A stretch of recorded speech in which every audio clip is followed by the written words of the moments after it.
So those are all kinds of different options that we have when we edit the settings of a virtual machine.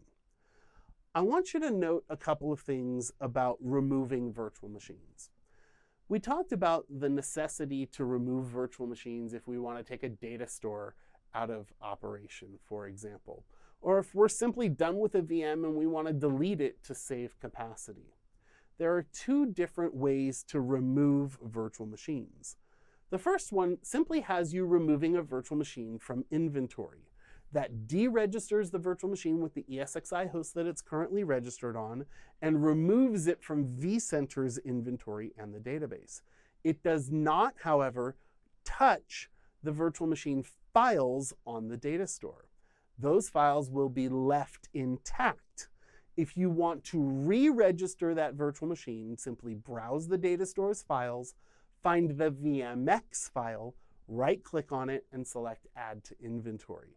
That will bring the virtual machine back. If, however, you're done with the VM, you can simply say delete from disk. In this case, this is destructive. All of the virtual machine files will be permanently deleted from the data store, and the VMs will be unregistered. Now, I want to warn you here, okay, that these two options are right on top of one another in the context of a right-click on your virtual machine. Even though ESXi and vCenter will prompt you, are you sure you want to remove this virtual machine? Or are you sure that you want to delete this VM? How often do we do this so quickly that we forget? So in my opinion, it's easy enough to select delete from disk when all we meant to do was remove from inventory. So please be careful when you're doing this. Well, it's time to do our lab for this particular lesson. And lab 18 has us modifying some virtual machines. Okay?